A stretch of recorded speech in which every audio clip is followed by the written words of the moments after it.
கிடைச்ச வேலையை விட்டுட்டு பிடிச்ச வேலையை பார்க்குறதோட பார்ட் 26க்கு வந்தாச்சு. இந்த வீக்கெண்ட் எம்ஆர்எஃப் ரேஸ் இருக்குது. சரி, இதனால் காலைல கொஞ்சம் காட்டிங் ட்ராக்கில் ஒர்க் இருந்துச்சு, எல்லாம் முடிச்சுட்டு அதுக்கப்புறம் நம்மளோட ஸ்டூடெண்ட் ஒருத்தர் ஜோஷ்வான்னு சொல்லி டிவிஎஸ் ஊக்கி கப்பில் ஓட்டிகிட்டு இருக்காரு.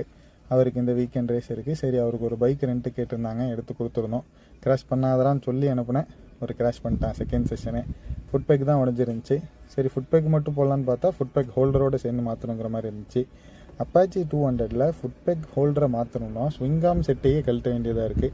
மொத்த ஸ்விங்காம் செட்டையும் கழட்டி ஸ்பேர் இல்லாமல் வேறு ஒரு வண்டியிலேருந்து ஸ்விங்காம் செட்டையும் கழட்டி அதுலேருந்து எடுத்து இதில் போட்டு இதுலேருந்து எடுத்து அதில் போட்டு மொத்தமாக திருப்பி அவர் கொடுக்கறது ஒரு 1.5 மணி நேரத்தை கிட்டத்தட்ட ஆகிடுச்சு.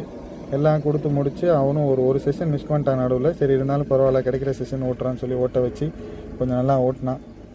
வீக்கெண்டு ரெயின் வரதுக்கான சான்சஸ் இருக்குது. ஸோ அதுக்கேற்ற மாதிரி ப்ராக்டிஸ் பண்ணிக்கோன்னு சொல்லி லைன்ஸ்லாம் ப்ராக்டிஸ் பண்ண சொல்லியாச்சு. என்ன நடந்துச்சு ஏது நடந்துச்சு வீக்கெண்ட்லங்கிறத அடுத்தடுத்த வீடியோவில் அப்டேட் பண்ணுறேன். பை.